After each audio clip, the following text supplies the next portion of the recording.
Hello, I'm Ken McCulloch, and I'm with Badger Popcorn and Concession Supply. We're your popcorn program vendor. I want to go over the disassembly and the cleaning, and then the operation of your new gold medal brand Macho Pop Popper.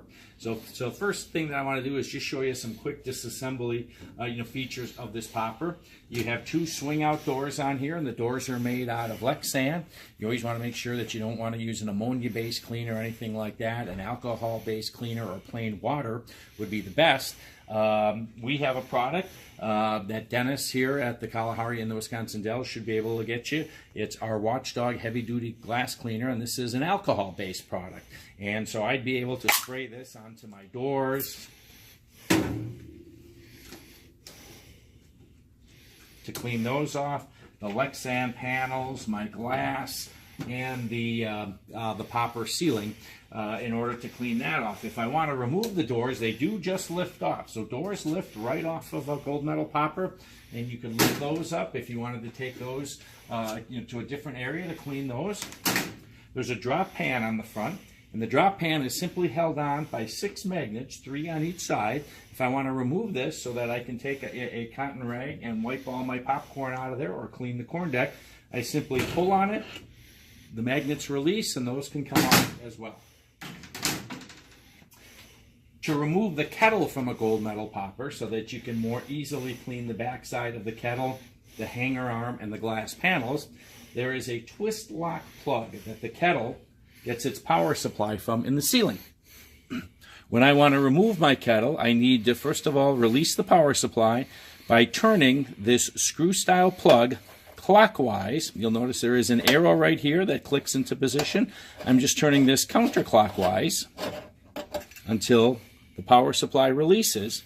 And when I want to remove my kettle, if I simply grasp it by the handle, which is the same way I would dump my kettle when I'm popping corn, by the black ball, but any place on the handle will be cool to the touch if the popper is even in operation or had been used recently.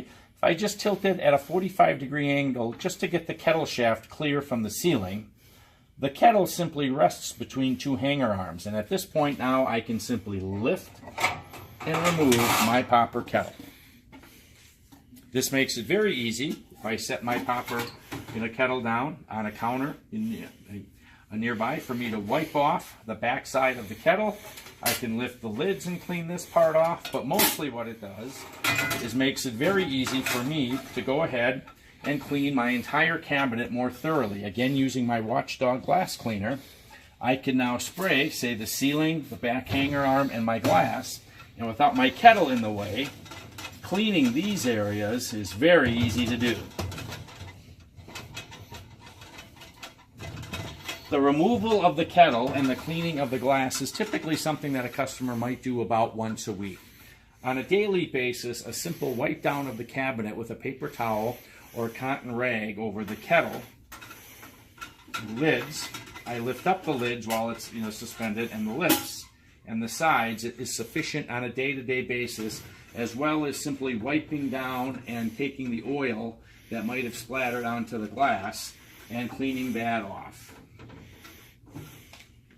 There is also in our popper a filter in the ceiling that when my kettle motor switch is being used, when I turn on the switch, the green dot comes on, and this will actually suck the condensation and the oil from the kettle up into a filter, and then it expels the smell out the top of the popper. So this broadcasts the smell of fresh popcorn into your facility, and it also helps keep your cabinet clearer of having oil built up on the ceiling. And this filter needs to be removed periodically. I would recommend once a month or so removing the filter. The filter cartridge is simply a rectangular shaped cartridge in a rectangular holder. If you simply put a thumb or an index finger into any area and simply pull down,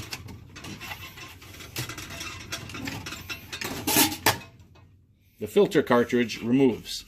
It's not oriented, so it can go back any way. When you remove this, you would just notice that it might be golden or it may even be brown from oil buildup. And so you simply want to go to a sink and put a degreasing soap like Dawn or a Sunlight style soap, any degreasing soap, and either soak it in there or just give it a little scrub, rinse it with water, dry it out, and put it back into the popper. Again, when it goes back in, it's not oriented any particular way. It's simply a rectangular cartridge in a rectangular spot.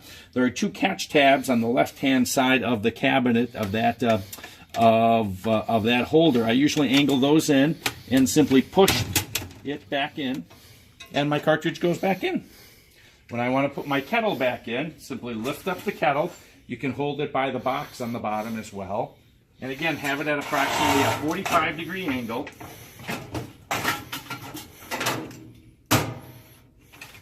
And simply drop it between the 2 hanger arms. And you'll notice on the outside ring of the power supply, there are 2 lines that are close together and 2 that are wider apart. The 2 that are close together are on the back right side of the female plug in the ceiling. Simply find those 2, line them up. You should feel it click in just like that. Now turn your twist lock counterclockwise.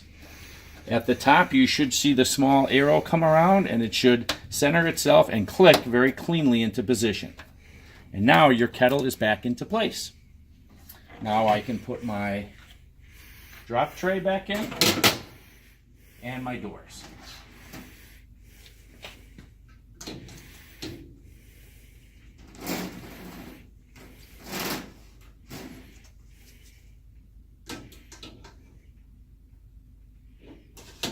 There's my doors. Popping popcorn. When you come in every day, there are just 3 switches on the top of the popper. The first one is the light and the warmer switch. It will illuminate both the light that is inside the cabinet, which is just an LED light for illumination. There's also a lighted sign on the front of your popper, which is very eye-catching and helps merchandise and sell popcorn. The other thing that it is, and you'll notice that switch says warmer, is that there is an L-shaped heating element underneath this pot and pan. So after about 20 minutes, you will notice that this pan will get hot to the touch, and that'll keep your popcorn nice and warm and fresh and dry all serving day long. So when you are not intending to pop popcorn or popping popcorn, you would have the kettle motor and the heat switch off. When you're just holding popcorn through your serving day, you'll always have the light and warmer switch on. So you can turn those 2 on to begin with. When you want to begin to pop popcorn every day, simply turn your kettle heat switch to the on position. You should hear a clicking sound, and the green dot, anytime a function is active, the green dot will light up. And your popcorn kettle will begin to preheat. And much like an oven at home, you need to preheat a popcorn kettle. It's typically about 5 to 7 minutes. With this popper, there is a feature, and you'll notice to the right of it, there is a light and a little tag that says low dump signals. So this popper has a function called Big Eye on it, which is also denoted on your front door. And Big Eye means it's an electronic control that when the kettle temperature gets up to the temperature we want it to be at for popping corn, that light will begin to flash at you, and you will hear an audible beep. The machine will start to beep at you. And so that is our prompt for us to come over and to add our our popcorn kits. You will have the 16-ounce, the 2846 popcorn kits. They come just like this. You'll also be getting some of these little cutters. Otherwise, a pair of scissors works just fine. I don't recommend a knife, but if you have a pair of scissors, that works just as well. When we hear it begin to beep, we can grab one of our kits. We'll simply cut the top off of the kit, throw that in the garbage. There are magnets on those cutters that go right onto the popper. And when we're ready to pop popcorn, we'll make sure we have our kettle motor switch on. We'll lift the lid up. The lid just rests up against the drive motor, so whether it's on or it's off, it'll rest up against there. I would then take my kit, and what I want to recommend is you want to have the instruction side facing towards you with the popcorn oil on the right-hand side, and I'll show you why. When we're ready to dump this kit out, we're going to cut this off. If I take this and I dump it into here, the salt and the corn will just flow right out of there. If I have the oil right here, I can just squeeze it out. It'll basically be almost a solid bar.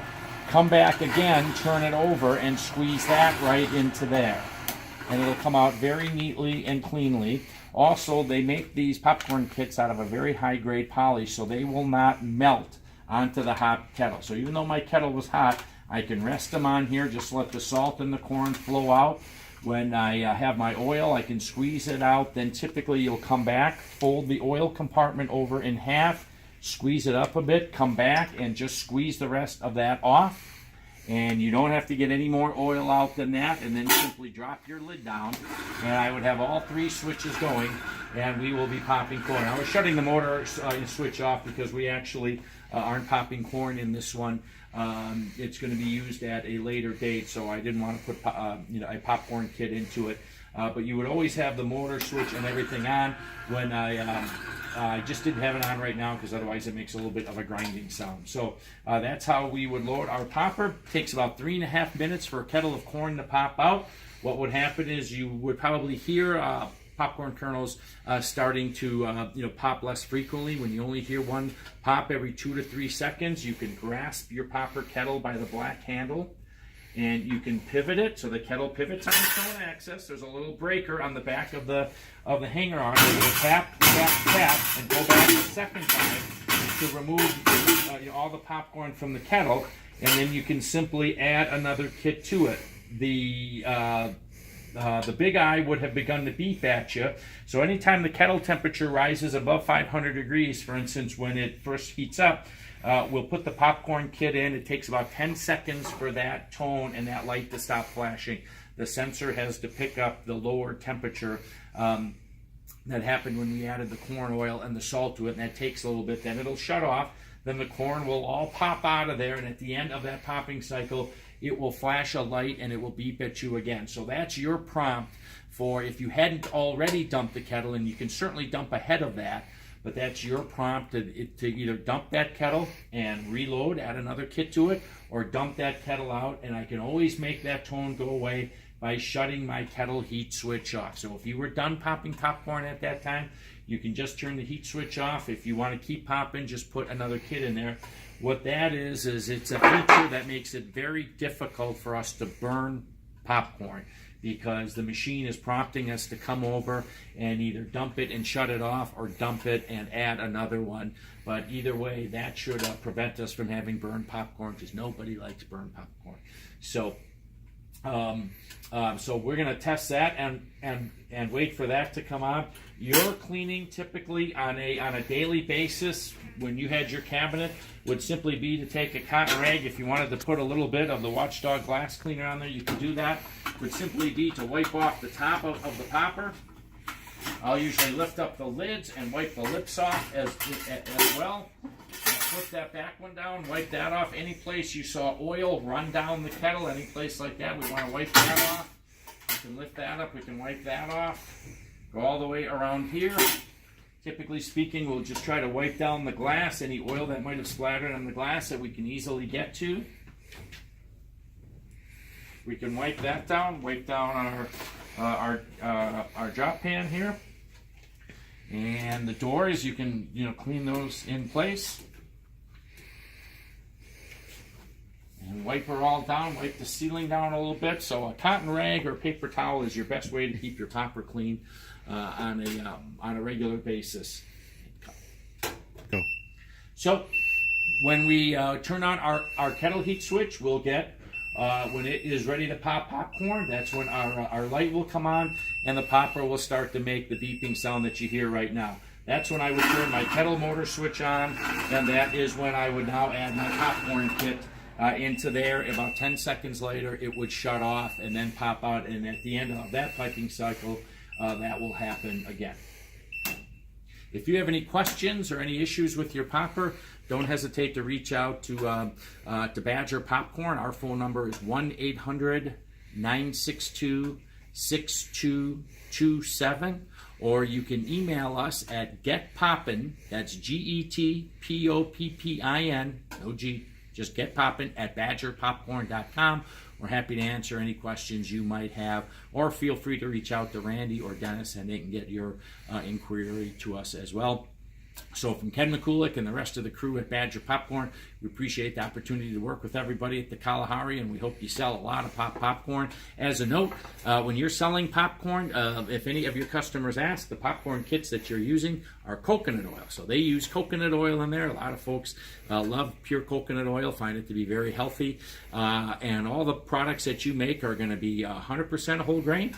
They are all gluten-free, and it's a completely non-genetically modified organism, so non-GMO. So those are some real important things for parents, today, for active adults and for parents that they're going to want to know. So popcorn is a great, wholesome snack today. Its popularity has never been higher, and we hope you can merchandise and sell a lot of it. So on behalf of Badger Popcorn and Ken McCulloch, thank you for the opportunity, and we look forward to working with you. Keep popping.